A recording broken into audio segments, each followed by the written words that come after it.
You are welcome to Sports World. तो आज हम बात कर रहे हैं जोसेफ एस ऑल्टर की किताब द रेसलर्स बॉडी से निकले कुछ विचारों पर। हाँ। ये किताब थोड़ी अलग है क्योंकि ये एक अकादमिक निर्वंश विज्ञान है। मतलब लेखक ने खुद सालों तक उत्तर भारत के अखाड़ों में पहलवानों के बीच रह के इसे लिखा है। हाँ, और यही बात इसे खास बनाती है, पता है, ये कोई बाहर से की गई स्टडी नहीं है। सही। लेखक खुद उस माहौल में रहे, जिया उन्होंने, तो ये हमें एक अंदरूनी नजरिया देता है पहलवानों की दुनिया का। बिल्कुल। और हमारा मकसद भी यही है कि इस गहरी पड़ताल के जरिए ये समझें कि पहलवानी सिर्फ एक खेल क्यों नहीं है, बल्कि उससे कहीं ज्यादा कुछ है। हाँ। तो चलिए इसको थोड़ा खोलते हैं। स्रोत बताते हैं कि ये सिर्फ कसरत नहीं, ये तो आत्मा और चरित्र को गढ़ने का एक पूरा दर्शन है। हाँ, और किताब का एक बहुत ही केंद्रीय और शायद थोड़ा चौंकाने वाला दावा है कि पहलवान के लिए शरीर वो सिर्फ मांसपेशियों का ढांचा नहीं है। अच्छा। हाँ, वो एक जीता जागता धर्म है एक तरह से। शरीर इज इक्वल टू धर्म। वाह, ये तो काफी गहरा विचार है।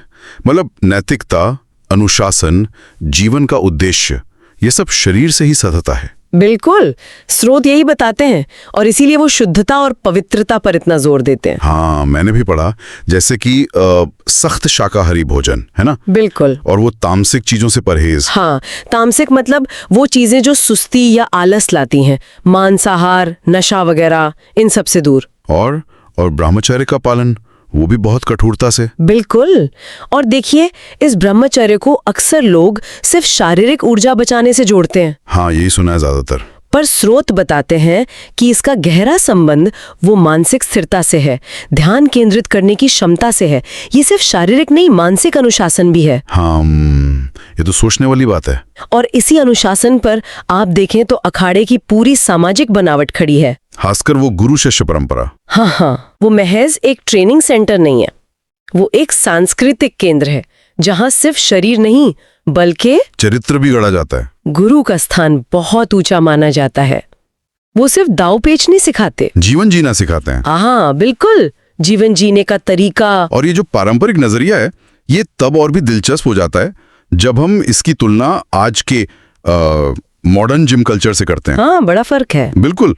श्रोता भी इस पर सोचने को मजबूर करते हैं, जहां आज फिटनेस का मतलब अक्सर क्या कहते हैं, 6 पैक एब्स या एक दिखावटी शरीर हो गया है। हाँ, मतलब बाहरी रूप पे ज्यादा ध्यान। हाँ, वहीं पारंपरिक पहलवानी अंदरूनी ताकत, सहन शक्ति और नैतिक बल पर जोर देती है। शक्ति अंदर से आती है, बाहर से नहीं। सही कहा। और ये बहुत अहम सवाल भी उठाता है। क्या? कि क्या आज की फिटनेस की दुनिया वो जो पहलवानी की असली ताकत है उसे कहीं भूल तो नहीं गई? ये तो है। और यहीं से शायद विचारधारा और पहचान वाला पहलू भी जुड़ता है ना? धारणाएं हैं, उनसे गहराई से जुड़ी है। अच्छा। हाँ, पहलवानों को अक्सर अपनी संस्कृति, अपनी पहचान के रक्षक के तौर पर देखा जाता है। उनका शरीर, उनका अनुशासन उसे एक बड़े सांस्कृतिक और वैचारिक संदेश का वाहक माना जाता है। तो इसका मतलब ये हुआ कि पहलवानों की एक खास किस्म की सामाजिक भूमिका भी बन जाती है। हाँ बिल्कुल। ऑल्टर का एक विचार है जो इस बात पर बिल्कुल फिट बैठता है। वो कहते हैं कि पहलवानी में अनुशासन सिर्फ शारीरिक नियंत्रण नहीं है, ये एक तरह का, क्या कहते हैं, वैचारिक समर्पण भी है। Discipline is not just physical control, it is ideological surrender. वाह, वैचारिक समर्पण। हाँ, ये दिखाता है कि कैसे एक शारीरिक अभ्यास एक पूरी जीवन शैली, एक बड़े सामाजिक और वैचारिक ढांचे का हिस्सा बन जाती है।